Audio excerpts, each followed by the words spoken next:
Bismillahirrahmanirrahim.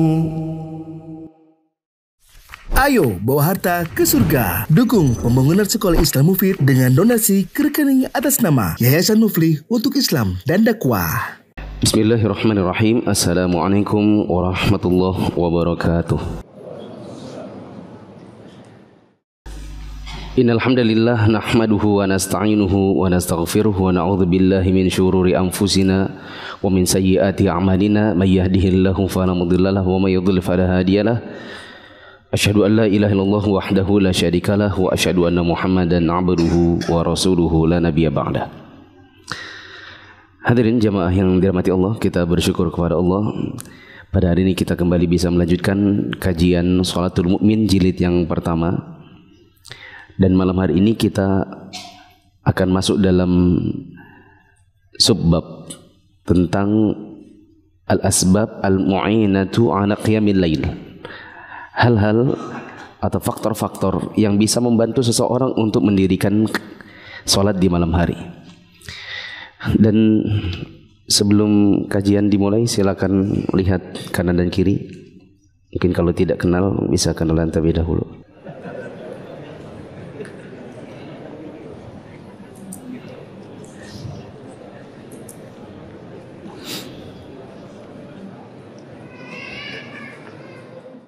Jamaah yang dirahmati Allah, pada pertemuan yang lalu diisi oleh Ustaz Abdurrahman Jihad hafizahullah, dan saya simak rekamannya. Di bagian akhir karena keterbatasan waktu, beliau hanya sekedar menyimpulkan tapi tidak dibaca seluruh paragrafnya.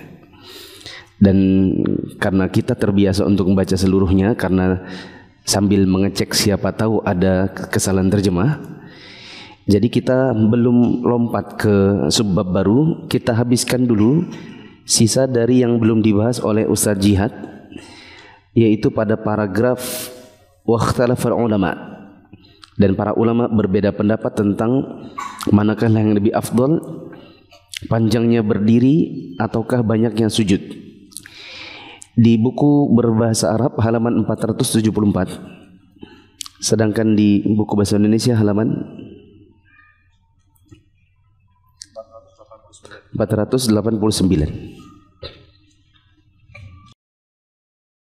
Untuk menghemat waktu, kita dengar membahasakan bahasa Indonesia. Silakan yang lain menyimak bahasa Arab atau Indonesianya. Para ulama rahimahumullah berbeda pendapat mengenai hadis-hadis. Kalau kita membaca kitab di sebuah kajian, menjadi tradisi kalau dalam bahasa Arab pembaca mengatakan qala al-muallif rahimahullah atau hafizahullah. Kalau dalam bahasa Indonesia berarti penulis buku ini mengatakan begitu. Ya. Silakan. Penulis mengatakan, para ulama rahimahumullah berbeda pendapat mengenai hadis-hadis ini tentang mana yang paling utama, lama berdiri dengan sedikit sujud atau banyak sujud dengan berdiri sebentar. Para ulama beda pendapat. Yang lebih afdal dalam sholat sunnah dalam pembahasan ini adalah qiyamul lail. Itu yang lebih utama. Apakah sholat yang jumlah rokaatnya banyak, meskipun durasi per rokaatnya pendek-pendek, ataukah yang per rokaatnya durasinya panjang-panjang, meskipun jumlah rokaatnya sedikit. Bisa dipahami ya? Lanjut. Di antara mereka ada yang berpendapat lama bersujud dan ruku lebih baik daripada lama berdiri. Hal itu menjadi pilihan segolongan orang dari sahabat Imam Ahmad. Hal tersebut didasarkan pada beberapa hadis tentang keutamaan sujud yang telah disebutkan di atas. Ada juga ulama yang berpendapat kedua-duanya sama saja. Di antara mereka ada yang berpendapat juga berdiri lama lebih utama daripada lama ruku dan sujud. Hal tersebut didasarkan pada hadis Jabir yang disebutkan sebelumnya.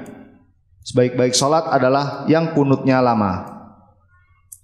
Imam An-Nawawi rahimahullah mengatakan, yang dimaksud dengan kunut di sini adalah berdiri, sesuai dengan kesepakatan para ulama, seperti yang saya ketahui. Ya.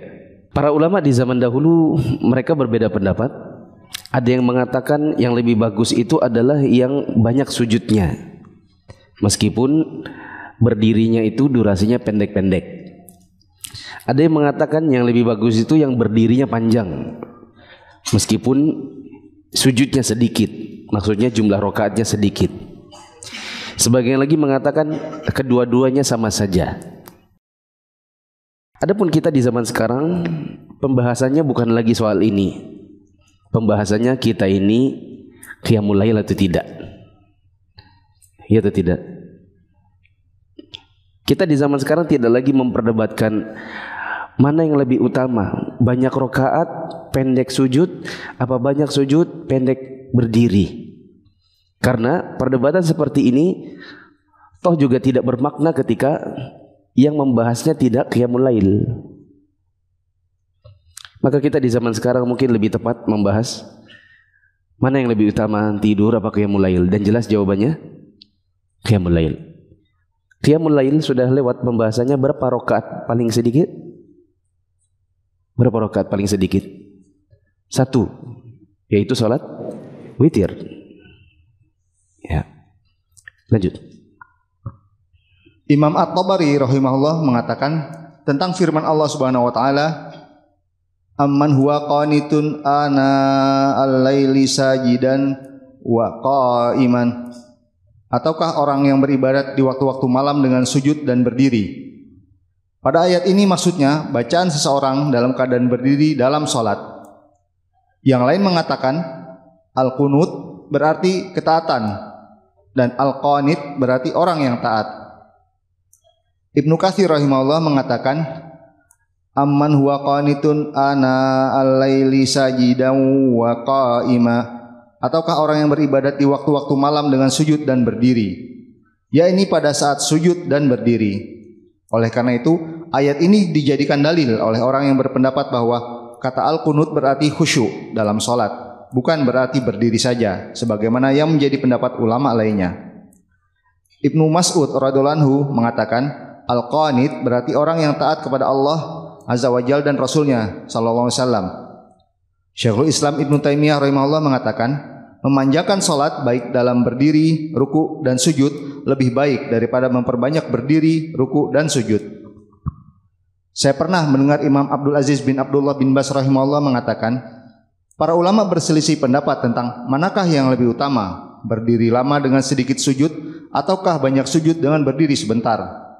Di antara mereka ada yang mengutamakan yang ini dan yang lain mengutamakan yang itu. Salat Rasulullah SAW dilakukan secara seimbang. Jika beliau berdiri lama, beliau akan memanjangkan sujud dan ruku. Dan jika beliau memperpendek berdiri, beliau pun akan memperpendek ruku dan sujud. Itulah yang lebih utama. Abdullah bin Bas rahimahullah menyebutkan, yang utama adalah hendaklah seorang muslim mengerjakan salat sesuai dengan kemampuannya supaya dia tidak merasa bosan. Jika jiwanya merasa nyaman untuk memperpanjang salat, dipersilakan untuk memanjangkannya.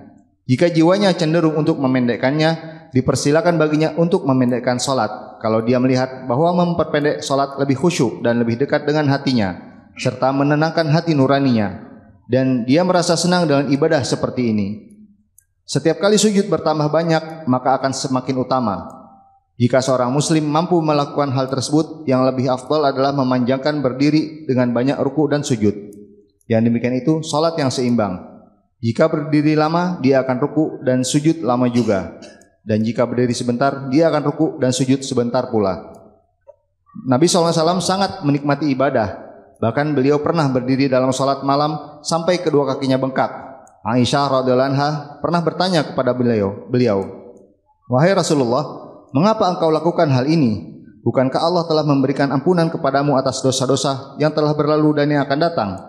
Beliau menjawab, "Afala akuna abdan syakura? Tidak bolehkah aku menjadi seorang hamba yang banyak bersyukur?" Telah ditegaskan pula dari Nabi SAW bahwa beliau pernah membaca pada satu rakaat dari Qiyamul Lail surat Al-Baqarah, An-Nisa dan Ali Imran. Hudzaifah radhiyallahu anhu juga pernah melihat beliau mengerjakan salat 4 rakaat pada satu malam. Pada keempat rakaat itu beliau membaca surat Al-Baqarah, Ali Imran, An-Nisa, Al-Maidah dan Al-An'am. Aisyah radhiyallahu anha pernah bercerita tentang salat Nabi SAW. Beliau biasanya mengerjakan salat 11 rakaat. Demikian itulah salat beliau.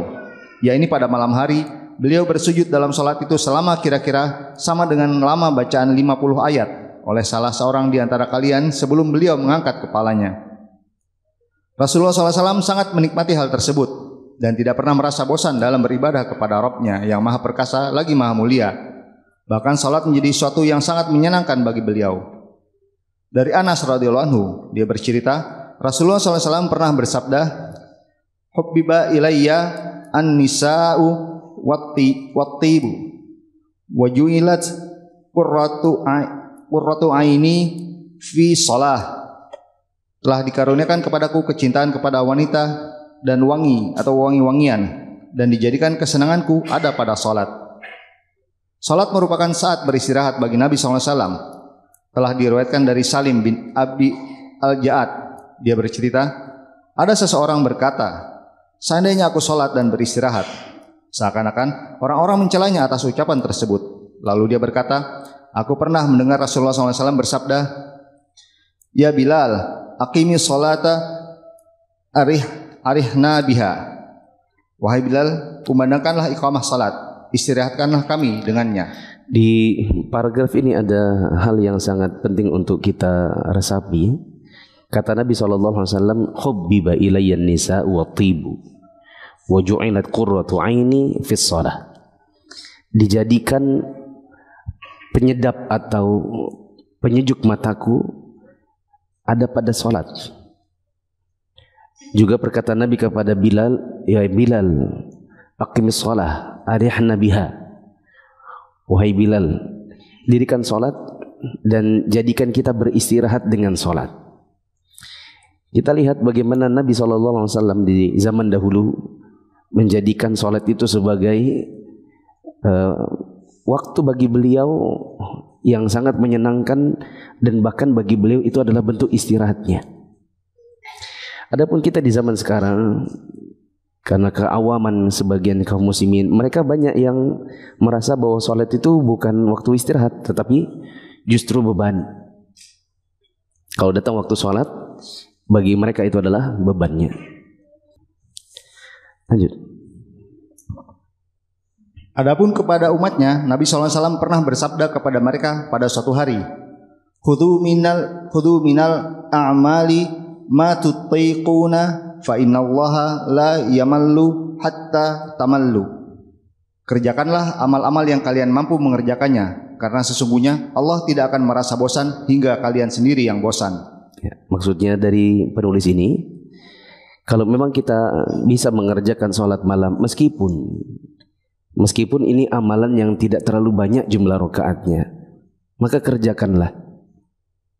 Kerjakan dan jadikan itu sebagai sesuatu yang merupakan rutinitas, dan itu lebih baik di sisi Allah daripada mengerjakannya sesekali tetapi meskipun banyak jumlahnya. Kata Nabi SAW, ahabbul a'mali ilallahi adwamuha wa inqal. Amal yang paling dicintai oleh Allah itu adalah yang rutin meskipun jumlahnya cuma sedikit. Maka kalau kita bisa, ya teman-teman yang dirahmati Allah, di malam hari misalnya bangun hanya untuk witir 1 rakaat, kerjakan. Kalau bisa 3 rakaat, 3 rakaat. Kalau sekiranya tidak bisa, maka witir ini dikerjakan setelah selesai ba'diyah isya. Yang penting ada sholat tambahan untuk mendirikan malam dengan sholat.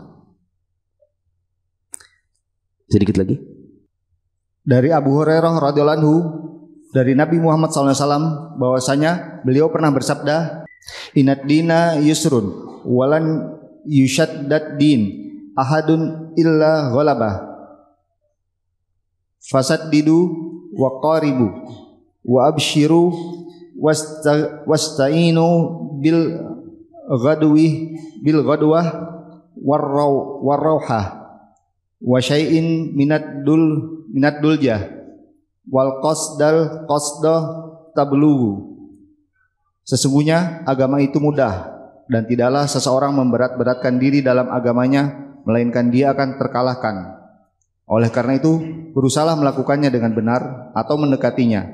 Bergembiralah serta mohonlah pertolongan pada pagi, sore, dan sedikit dari akhir malam. Lakukanlah sedikit demi sedikit, niscaya kalian akan sampai tujuan. Saya pernah mendengar Yang Mulia Imam Abdul Aziz bin Abdullah bin Baz rahimahullah mengatakan, hal ini menunjukkan bahwa yang afdal menurut kami adalah tujuan. Jadi tidak perlu memperpanjang sholat yang dapat memberatkan kita agar kita tidak cepat bosan dan agar kita tidak mudah berputus asa dalam beribadah. Dengan demikian, seorang mukmin akan sholat, berusaha dan beribadah tanpa memberatkan diri sendiri. Tetapi dia harus mengambil jalan tengah dalam segala urusan supaya dia tidak merasa bosan dalam beribadah. Ini kesimpulan akhir dari pembahasan manakah yang lebih utama, sholat malam atau sholat sunnah dikerjakan dengan jumlah rakaat yang banyak meskipun berdirinya pendek-pendek, ataukah berdirinya panjang-panjang meskipun jumlah rakaatnya sedikit. Ini ada ikhtilaf di kalangan para ulama, tapi pada akhirnya para ulama lebih menguatkan pendapat bahwa yang lebih penting itu adalah Anda merutinkan ibadah tersebut, rutinitas meskipun tidak begitu banyak, supaya kita tidak menjadi orang yang bosan sendiri dengan ibadah yang kita kerjakan ini. Wallahu a'lam bishawab. Sekarang subbab baru, yaitu al-asbab al-mu'inah ala qiyamil lail. Poin ketujuh, sarana yang membantu untuk melaksanakan qiyamul lail. Berikut ini adalah faktor-faktor yang bisa membantu kita untuk lebih semangat dalam qiyamul lail. Jadi kalau kita dalam keadaan malas, belum pernah atau futur, maka sebab-sebab ini kalau kita baca, kita resapi, kemudian kita coba amalkan sedikit demi sedikit, insya Allah akan membuat kita lebih semangat dalam merutinkan sholat malam. Apa saja faktor-faktor tersebut? Yang pertama, mengetahui keutamaan qiyamul lail dan kedudukan pelakunya di sisi Allah Subhanahu wa taala serta kebahagiaan yang akan mereka peroleh baik di dunia maupun di akhirat. Dan bab ini sudah lewat tentang fadlu qiyamil lail wa manzilatu ahli, keutamaan orang yang mendirikan sholat malam dan keutamaan sholat malam itu sendiri sudah berlalu. Coba pinjam bukunya. Coba teman-teman buka di halaman-halaman sebelumnya. Kita baca secara cepat. Ada di halaman 458 atau 462 saja. Di antara keutamaan qiyamul lail seperti bahwa Nabi SAW sangat perhatian dengan qiyamul lail, bahwa salat malam itu merupakan salah satu sebab masuk surga. Qiyamul lail termasuk sebab derajat ditinggikan di bilik-bilik surga. Orang yang memelihara qiyamul lail, merutinkannya, mendapatkan rahmat dan surga Allah Ta'ala. Allah memuji hamba yang tekun dalam qiyamul lail dan digolongkan dalam manusia yang selalu berbuat kebajikan. Allah memberikan kesaksian atas keimanan mereka yang sempurna. Allah tidak menyamakan mereka dengan yang selain mereka, yaitu orang-orang yang tidak mengerjakan qiyamul lail. Bahwa qiyamul lail dapat menghapuskan berbagai keburukan dan mencegah perbuatan dosa. Bahwa qiyamul lail adalah salat yang paling afdal setelah salat fardu. Bahwa qiyamul lail merupakan kemuliaan bagi orang mukmin. Bahwa qiyamul lail menjadikan pelakunya menjadi hamba yang terhormat. Bahwa qiyamul lail dan bacaan di dalamnya merupakan ghanimah. Ini diantara keutamaan-keutamaannya. Lanjut. Yang pertama, mengetahui keutamaan qiyamul lail dan kedudukan pelakunya di sisi Allah Subhanahu wa taala serta kebahagiaan yang akan mereka peroleh baik di dunia maupun di akhirat.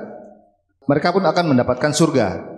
Selain itu, Allah Subhanahu wa taala telah memberikan kesaksian atas kesempurnaan iman mereka, yaitu mereka tidak sama dengan orang-orang yang tidak berilmu. Bahwasanya qiyamul lail itu merupakan salah satu sarana untuk masuk surga, meninggikan derajat di bilik-bilik yang tinggi. Qiyamul lail juga merupakan salah satu dari sifat hamba-hamba Allah yang soleh. Sesungguhnya kemuliaan orang mukmin itu ada pada qiyamul lail, dan itu merupakan sesuatu yang layak menjadi kesenangan orang mukmin. Ya. Saya pernah baca ada satu riwayat bahwa sholat seseorang yaitu sholat sunnah di kesendirian, lebih utama daripada sholat yang dia kerjakan di hadapan pandangan orang. Sebagaimana perbandingannya adalah seperti sholat fardu lebih utama daripada sholat sunnah.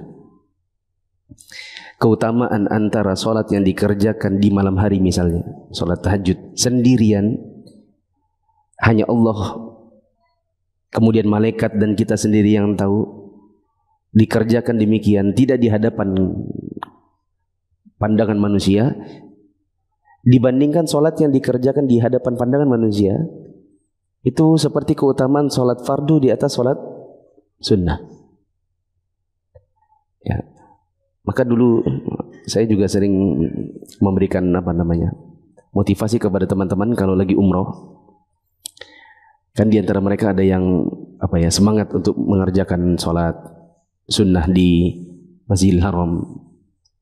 Maka saya bilang, coba jadikan bagian dari sholat sunnah antum di dalam hotel, yaitu waktu jamaah yang lain lagi tidur. Ketika jamaah yang satu kamar sedang tidur, kita bangun sendiri, ngendap-kendap, tidak membuat keributan, jalannya jinjit-jinjit, kemudian sholat.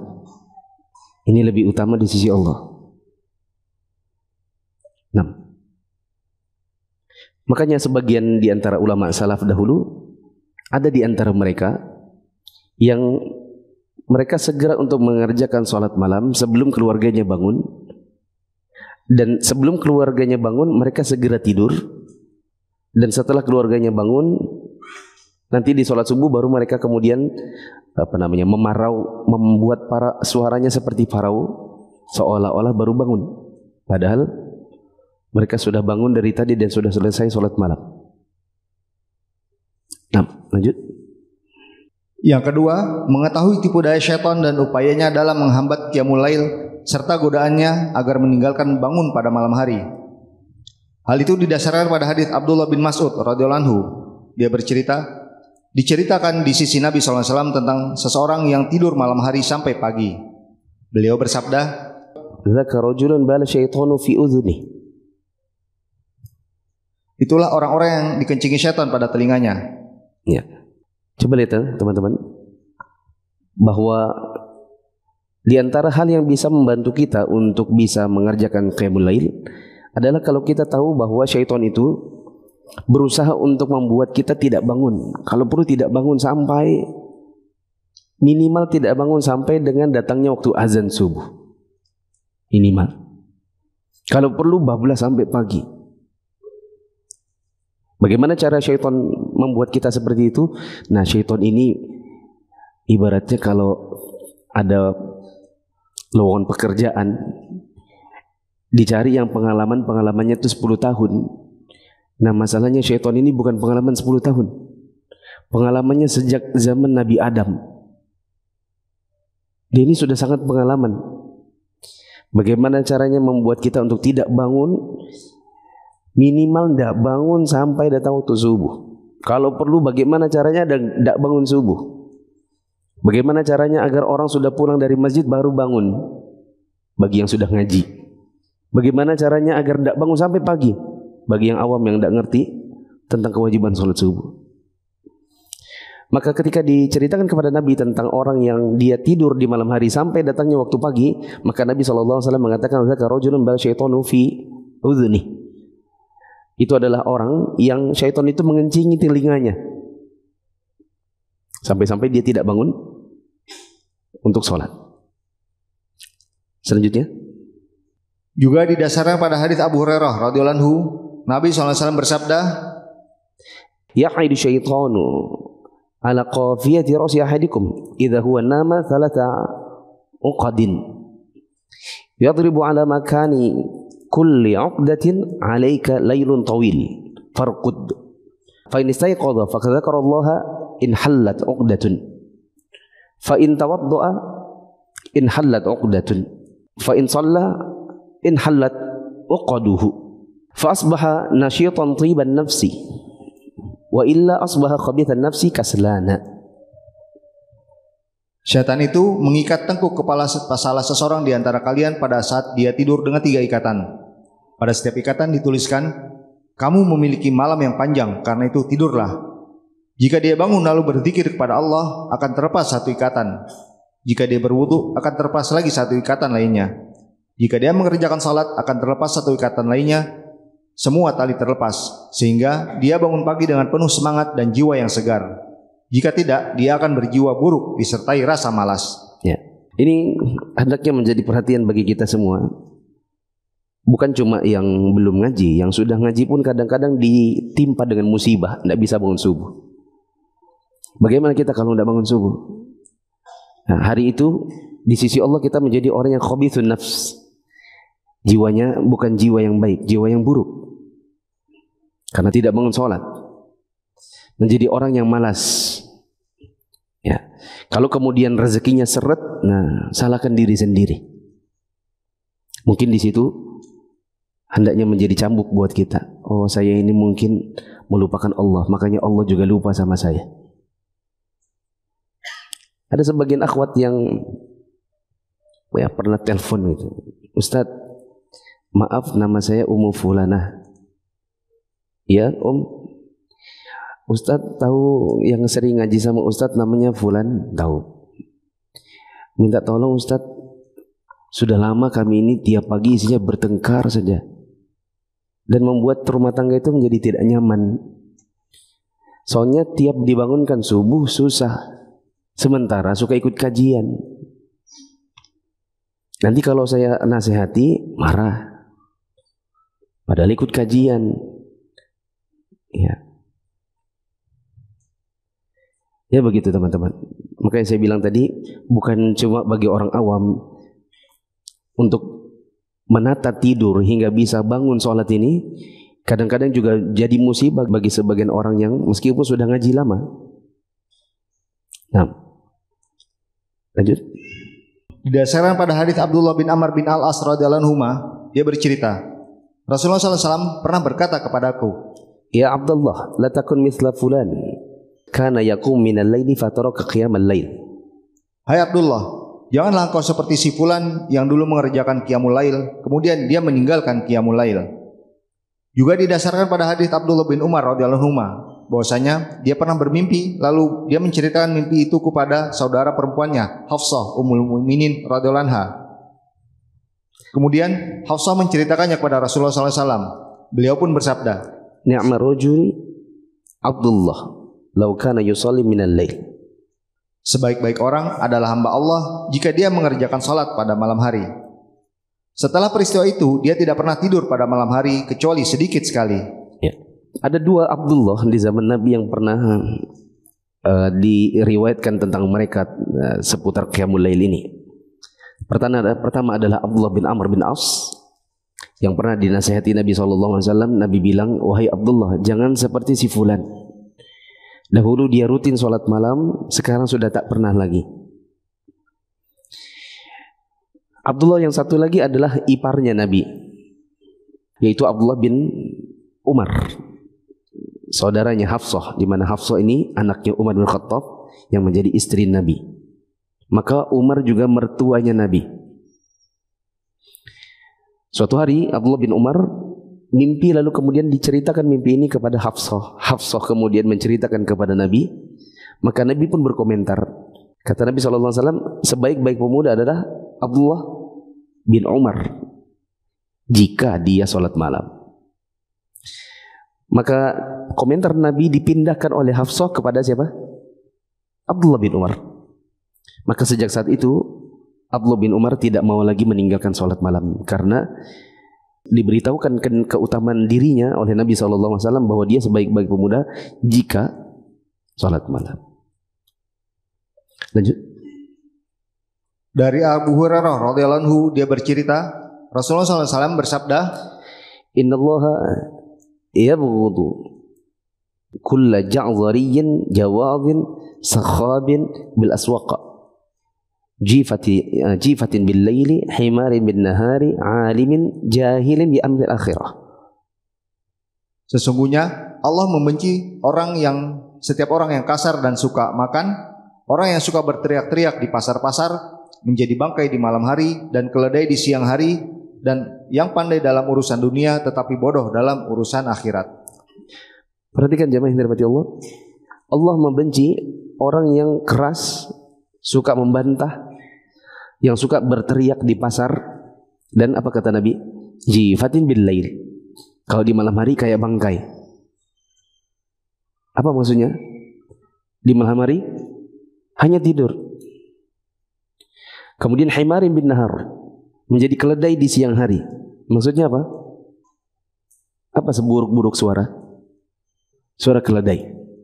Nah, di siang hari dia seperti keledai, orang yang senang bersuara, bercakap, banyak ngomong, ya, banyak teriak, banyak ketawa. Begitu juga Allah murka bagi orang yang punya ilmu tapi untuk urusan akhirat jahil. Sebagaimana sebagian orang di zaman sekarang atau malah di zaman dahulu kita dapati sebagian profesor, mereka pintar kan dalam urusan dunia tapi mereka jahil dalam urusan wudu sekalipun.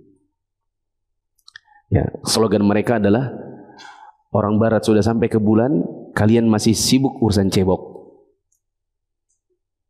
Ya, banyak orang-orang di Indonesia ini pejabat-pejabat, orang-orang yang ahli di bidang politik, kalau bicara tentang urusan pemilu luar biasa. Nanti kalau kita tegur lalu kemudian kita nasihati soal agama, mereka bilang, "Sudahlah, itu kan urusan sepele. Orang barat saja sudah ke bulan." Padahal pertama, orang barat belum tentu ke bulan, bisa jadi itu cuma bohongan. Bahkan sebagian orang barat sendiri membongkar kebohongannya. Dan anggaplah itu benar, biarkan saja mereka ke bulan, kita mau ke surga. Maka belajar tentang urusan wudu, urusan cebok, itu perkara masuk surga. Perkara yang membantu seseorang untuk selamat di kubur. Bukankah Nabi SAW pernah mengatakan ketika beliau lewat di kuburan, lalu beliau bilang, ini ada dua kubur, dua-duanya disiksa untuk perkara yang menurut mereka itu bukan perkara berat. Itu berat tapi di sisi Allah. Yang satu suka namimah, yang satu kalau buang air tidak menjaga dirinya dari najis. Urusan apa itu? Cebok. Disiksa di dalam kubur karena nggak ngerti cebok. Buat apa jadi orang barat kafir kalau kemudian nggak cebok? Bau kan? Pintar tapi bau. Ya. Buat apa ke bulan kalau kemudian nggak cebok? Celana dalamnya kuning di depan, coklat di belakang. Ya. Ini pintar urusan dunia, bodoh dari sisi ilmu akhirat. Ketiga, tidak banyak berangan-angan serta selalu mengingat akan kematian, sebab hal itu dapat memberi motivasi untuk beramal dan menyingkirkan kemalasan. Hal tersebut didasarkan pada hadis Abdullah bin Umar radhiyallahu anhu. Dia bercerita, Rasulullah SAW pernah menarik pundakku seraya berkata, "Kun fid dunya ka'annaka gharib aw 'abiru sabil." Jadilah kamu di dunia seakan-akan kamu asing atau sedang dalam perjalanan. Bagaimana kalau kita jadi orang asing di sebuah tempat dan cuma sekedar lewat? Tidak ada orang mampir, misalnya orang Balikpapan Samarinda cuma mau mampir tapi di situ beli mobil, beli rumah, beli tanah, tidak ada. Ya, mereka keperluannya hanya sebatas sebentar lalu kemudian pulang lagi. Nah, di dunia urusan kita seperti itu. Bukan berarti kemudian tidak boleh punya mobil, bukan berarti kemudian tidak usah punya rumah, karena kita juga butuh berlindung, aman dari hewan, aman dari penjahat, aman dari hujan dan panas. Ya, bisa berkeluarga di dalamnya, bisa ibadah bahkan di dalam rumah. Bukan berarti tidak boleh punya rumah. Tapi kalau kemudian fokusnya hanya untuk urusan dunia, lupa untuk urusan akhirat, berarti kita ini seperti mau tinggal selamanya. Sementara nasihat Nabi adalah di dunia ini seperti orang yang abiru sabil, cuma numpang lewat. Terus Ibnu Umar pernah berkata, jika kamu sedang berada di waktu sore, janganlah kamu menunggu pagi hari. Jika sedang berada pada waktu pagi, janganlah kamu menunggu waktu sore. Ambillah kesempatan sehatmu untuk masa sakitmu, dan pergunakanlah masa hidupmu untuk menyambut kematianmu. Imam Al-Bukhari rahimahullah mengungkapkan, ini soalnya bentuknya kayak apa? Syair. Kata Imam Al-Bukhari, اغتنم في الفراغ وفقد ركوع فعسى أن يكون موتك بغتة كم صحيح رأيت من غير سقم ذهبت نفسه الصحيحة فلتة. Kata beliau, manfaatkanlah masa luangmu untuk meraih keutamaan ruku, yaitu sholat. Siapa tahu kematianmu datang tiba-tiba. Berapa banyak orang sehat kamu lihat tanpa sakit sedikit pun, jiwanya yang sehat itu melayang mendadak. Ketika diberitahukan kepadanya berita kematian Abdullah bin Abdurrahman Ad-Darimi, beliau pun melantunkan, "In 'ishta tafja'u bil ahibbati kullihim wa baqa'u nafsika la aban laka afja'u."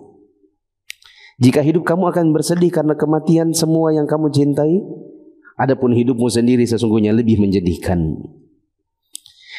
Yang lain menyebutkan, "Salatuka nurun wal ibadu ruqudu wa naumuka dhiddun li salati anidu wa umru ghunmun in aqalta wa mahlatun yasiru wa yughni daiban wa yabidu." Salatmu saat orang-orang yang lain sedang tidur itu adalah cahaya. Tidurmu merupakan lawan sengit bagi salat. Hidup ini adalah kesempatan jika engkau tahu, yang terus berjalan kemudian sirna. Sebagian orang soleh mengungkapkan, "Ajibtu min jismin wa min sihhatin wa min fatan nama ilal fajri fal mautu la tu'manu khatafatuhu fi dhulamil laili idza yasri min baini manqulin ila hufratin yaftarishul a'mala fil qabri wa baina ma'khudhin ala ghirratin bata tawilal kibri wal fakhri ajalahu al mautu ala ghaflatin famata mashuran ilal hasyri." Sebagian orang soleh ada yang mengatakan, aku sangat heran terhadap badan dan kesehatan, dan heran juga terhadap anak muda yang tidur sampai pagi hari. Kematian itu sambarannya tidak bisa dihindari.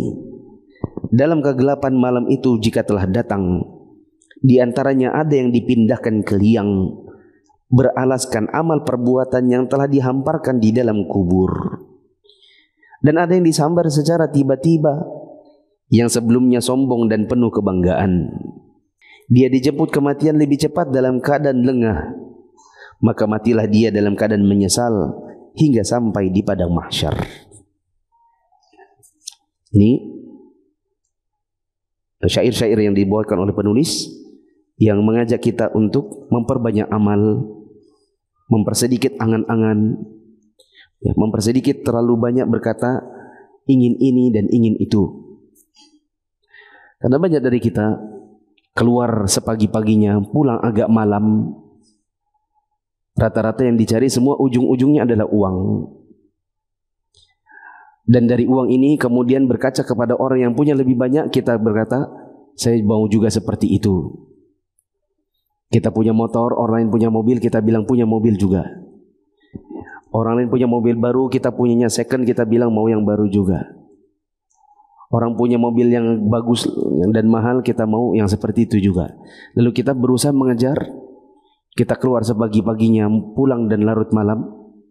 Ya, semua adalah dalam rangka untuk mengejar dunia yang akhirnya membuat ibadah kita sedikit di sisi Allah Ta'ala.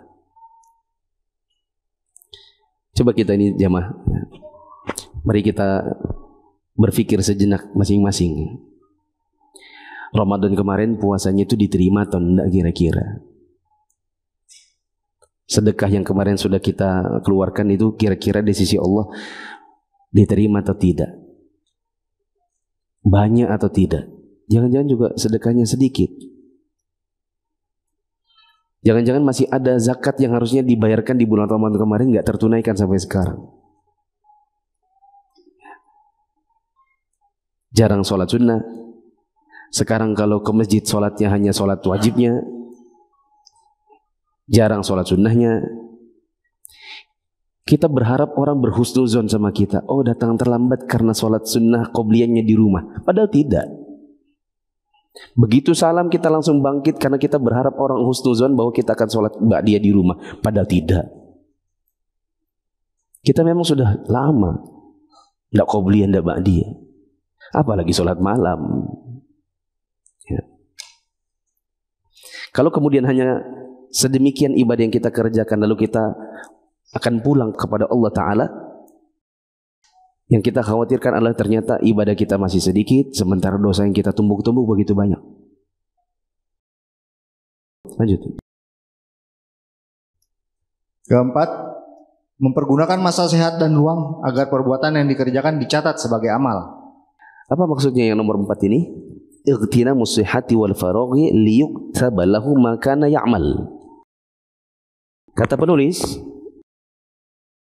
yang hendaknya dilakukan untuk bisa membangkitkan semangat dalam sholat malam adalah kita memang terbiasa menggunakan masa-masa sehat dan kosong untuk ibadah, supaya manakala datang waktu sakit dan waktu yang sempit, ibadah itu tetap dituliskan oleh Allah meskipun tak dikerjakan. Coba kalau seandainya kita punya kebiasaan sholat malam 3 rakaat, yaitu witir. Witir ini kita kerjakan terus. Kemudian suatu saat kita sakit, akhirnya hari itu kita tidak bangun, tidak sholat. Kemudian di pagi hari kita berpikir, tadi malam aku tidak sholat. Dicatat nggak ya pahalanya? Maka jawabannya adalah ketika itu menjadi rutinitas, kemudian amal ini terhalang karena sebuah uzur, maka pahalanya tetap tercatat meskipun tidak dikerjakan. Ya atau tidak? Nah kalau sudah seperti itu, kira-kira jadi semangat atau tidak? Kita coba cari contoh ya. Saya nggak sempat memikirkan contohnya. Kita di kelas karena rajin bantu guru hapus papan tulis. Guru belum datang, kita jemput ke kantor. Bu, ada buku yang mau dibawakan, ada kapur dan penghapusnya yang mau dibawakan. Kemudian kalau disuruh kerjakan PR, disuruh kerjakan yang esai saja, kita kerjakan juga yang pilihan ganda, kita kerjakan juga yang isiannya. Kemudian kita ternyata sakit habis itu. 1 minggu kita tidak datang. Akhirnya pas masa-masa ujian, kemudian ada banyak ya nilai kita yang turun karena ada 1 minggu di mana kita tidak ikut pelajaran. Bisa jadi gurunya panggil secara khusus. Ibu lihat nilai-nilaimu sekarang itu kok turun? Kamu tidak belajar? Anu bu, saya sudah belajar. Cuma pas yang keluar soalnya itu yang saya sakit 1 minggu kayaknya. Karena saya tidak mengerti. Gurunya kira-kira ya sudah salahmu sendiri, gitu kah? Atau malah dibilang ya sudah tidak apa-apa. Karena kamu sudah posting banyak nilai. Nilai akhlak kamu bantu guru bawakan buku dan penghapusnya. Nilaimu ketika kamu rajin menghapuskan papan tulis buat ibu. Nilaimu ketika PR yang harusnya cuma ini kamu kerjakan semua. Maka nilaimu tetap dibuat sempurna. Karena memang sudah ada bagian yang sudah dikerjakan sebelumnya. Akhirnya bisa menutupi kekurangan-kekurangan yang ada. Nilai tetap tinggi, ranking tetap 1. Meskipun dah hadir 1 minggu. Apa dalilnya? Hal itu didasarkan pada hadis Abu Musa radhiyallahu anhu. Nabi SAW bersabda, "Idza maridul 'abdu aw safara kutiba lahu mithlu ma kana ya'malu muqiman shahiha." Jika seorang hamba sakit atau melakukan perjalanan, ditetapkan baginya seperti apa yang dia kerjakan pada saat bermukim atau tidak berpergian dan sehat. Kata Nabi SAW, kalau ada seorang hamba terbiasa mengerjakan suatu amalan yang dia kerjakan biasanya saat mukim dan saat dia sehat, begitu datang waktu safar dan begitu datang waktu sakit tidak dikerjakan amalan ini, pahalanya tetap dicatat. Allahu Akbar, Allahu Akbar, Allahu Akbar, Allahu Akbar. Asyhadu an la ilaha illallah أشهد أن لا إله إلا الله أشهد أن محمدا رسول الله أشهد أن محمدا رسول الله حي على الصلاة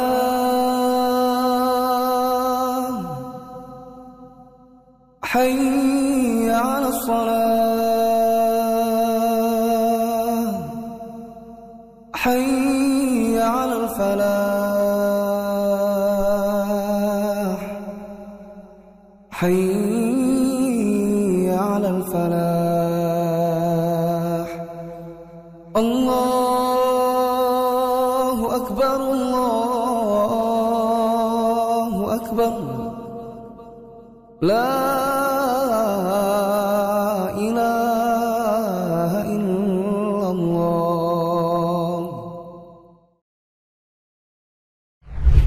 Kelanjutan cerita yang tadi, yang tidak masuk 1 minggu, ya. Setelah akhirnya dia dinyatakan oleh gurunya nilainya tetap sempurna meskipun di ujiannya jatuh. Kira-kira anak ini senang atau enggak? Tentu sangat senang. Jadi Bu, meskipun ujian saya jelek, ya enggak apa-apa, nanti kamu tetap dikasih 9. Ya. Saya jadi teringat, saya pernah waktu di kuliah dulu, ada mata kuliah yang dosennya itu intinya sampai datang waktu yudisium nilainya belum keluar, akhirnya kebijakan fakultas semuanya dikasih B. Tidak ada seorang mahasiswa pun yang di atasnya B atau di bawahnya B. Nah, kebetulan saya datang kepada beliau, saya nyetor IPK. Nah, kemudian beliau tanya, nilaimu kemarin apa? Ibu kan kasih B semua karena terlambat setelah yudisium. Akhirnya dia lihat nilai saya, oh ya B, dicoret, diganti A. Dia bilang, kamu datang ke bagian nilai, bilang disuruh Ibu Ira ganti jadi A. Dan sampai selesai ya saya satu-satunya yang dapat A. Karena waktu, ya gitulah, mungkin karena waktu masa-masa kuliah ada tugas yang memang saya kerjakan dengan sebaik-baiknya. Kemudian dia lihat saya bagaimana serius ketika ujian dan seterusnya, akhirnya diberi nilai khusus. Ya. Demikian juga bagi orang-orang yang punya kebiasaan untuk mengerjakan sebuah amalan, bila ada suatu uzur akhirnya tidak dikerjakan, nilainya tetap sempurna, dicatat. Nah, lanjut. Oleh karena itu sepatutnya bagi seorang yang berakal untuk tidak kehilangan keutamaan yang besar ini. Dia harus berusaha keras pada saat sehat dan luang, serta senantiasa beramal saleh sehingga ditetapkan pahala baginya jika dia dalam keadaan lemah atau sibuk. Oleh karena itu Nabi SAW bersabda, ni'matani maghbunun fihima katsir minan nas, as-sihhatu wal faragh. 2 kenikmatan yang banyak manusia tertipu oleh keduanya, yaitu kesehatan dan waktu luang. Dari Ibnu Abbas radhiyallahu anhu dia bercerita, Rasulullah SAW pernah bersabda kepada seorang yang beliau nasihatkan, ightanim khamsan qabla khamsin, syababaka qabla haramik, wa sihhataka qabla saqamik, wa ghinaka qabla faqrik, wa faraghaka qabla syughlik, wa hayataka qabla mautik. Pergunakanlah 5 perkara sebelum datangnya 5 perkara. Masa mudamu sebelum masa tuamu, sehatmu sebelum sakitmu, kayamu sebelum miskinmu, waktu luangmu sebelum sibukmu, dan hidupmu sebelum matimu. Ya, 5 hal yang hendaknya kita perhatikan teman-teman, yaitu masa muda, masa sehat, masa masih mampu, masa luang, dan masa masih hidup. Sebelum nanti semua itu hilang, lalu kemudian kita berharap untuk kita bisa beramal lebih baik lagi, padahal kesempatannya sudah tertutup. Wallahu a'lam bishawab. Karena sudah habis waktu, kita cukupkan saja. Subhanakallahumma wa bihamdika asyhadu an la ilaha illa anta astaghfiruka wa atubu ilaik. Wassalamualaikum warahmatullahi wabarakatuh.